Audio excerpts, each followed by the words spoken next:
Kwathi sezibuthene izigidi zabantu baze banyathelana, waqala ukukhuluma ikakhulu kubafundi bakhe ethi, "Xwayani imvubelo yabaFarisi engikuzenzisa.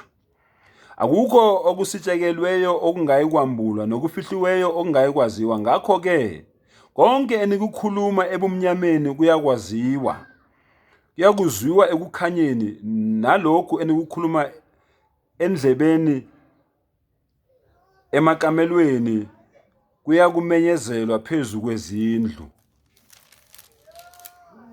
Kepha ngithi kinina bahlobo bami, ningabesabi abawubulala umzimba bengenakwenza okunye emva kwalokho, kodwa ngiyakunitshengisa eniyakumesaba. Mesabeni lowo othi esebulele abe namandla okuphonsa esihogweni. Yebo, ngithi kini, mesabeni lowo." Mangabe namuza uJesu ku5 akathi yesabani mina, kodwa uthini? Yesabeni lowo. uLuka bani lo? uLuka 12 uverse 5. Kodwa ngiyakunitshengisa eniyakumesaba. Mesabeni lowo othi esebulele abe namandla okuphonsa esihogweni.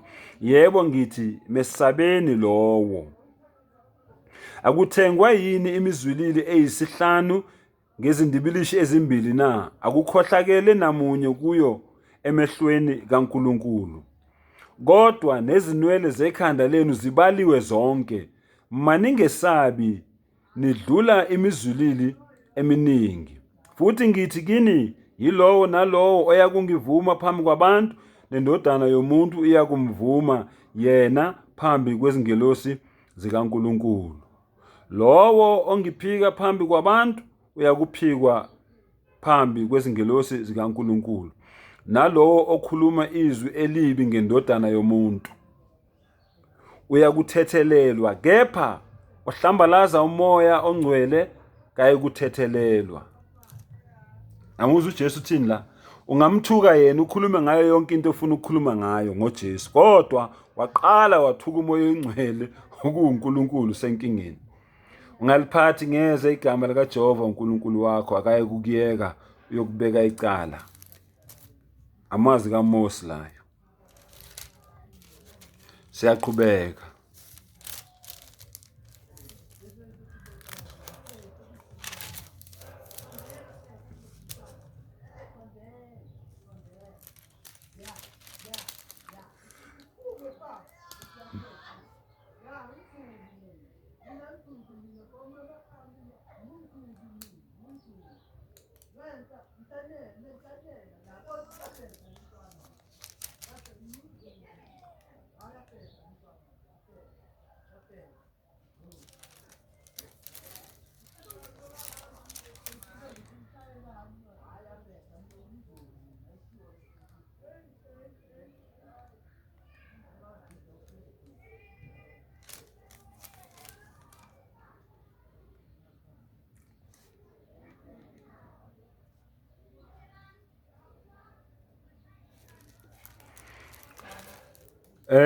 uLuka 18 verse 18, insizwa enothileyo. Umbusi othile wayesembuza ethi, "Mfundisi omuhle, ngiyakwenzani ukuba ngidle ifa lokuphila okuphakade na?"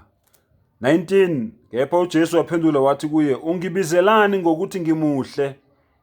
Kodwa Nkosi yami, uJesu uyaphika ubuhle. Wayemuhle vele, kodwa uyaphika ubuhle ngoba uyazi ukuthi once umuntu uthi muhle, usuke usumpraise, usuke usumdumisa. Uthi cha, ungathi ngimuhle. Kekho omuhle, munye kuphela, uNkulunkulu. Munye. Jesu ukhuluma ngobunye bukaNkulunkulu.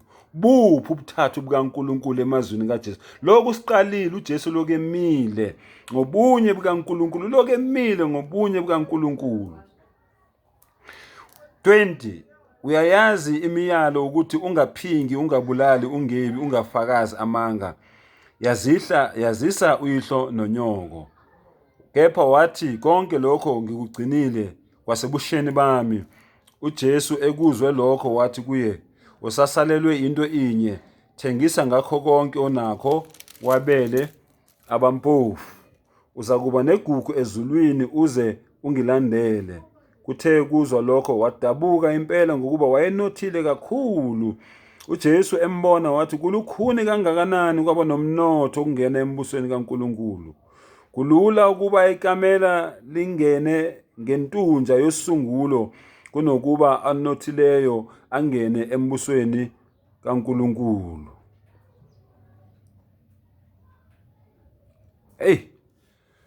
Yane. Ngiyayizwela bafowethu. Kungani uJesu ethi kunzima ukuthi abanomnotho bangene embusweni kaNkulunkulu? Ngoba bayingcosana bafowethu. Abanothe ngendlela esemthethweni, abanothe ngendlela eqondile. Iningi labantu abanothile khona igazi elingenacala elachitheka. Kukhona ubugebengu obenziwe. Kukhona ukurobheka kwabantu abathize okwenziwe ukuze lo muntu lo angene emnothweni. Bayingcosana abangene ngendlela eright. Yingakho uJesu ethi kunzima ukuthi labo bantu labo bangene embusweni. Abazwela labo baholi labo abazaziyo ukuthi banothile nje bafike kanjani kulomnotho lo wabanawo. Nangu uJesu ekhuluma isimanga ethi hayibo, ikamela liyophuma embobeni yosungulo. Usungulo kuyinalithi.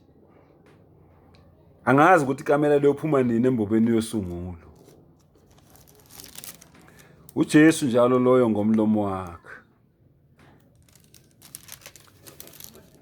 uLuka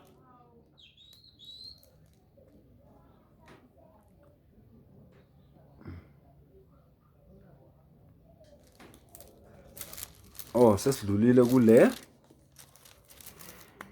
Okay.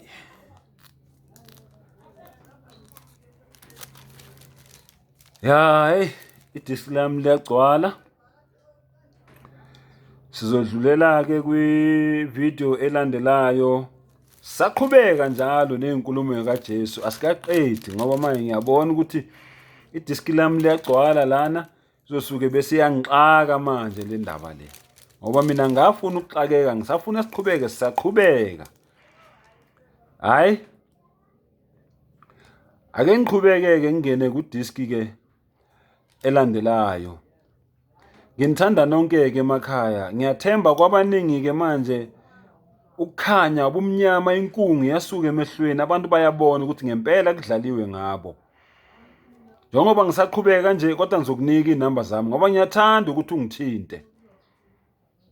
078 214 3189 078 214 3189 061 458 5537 061 458 5537.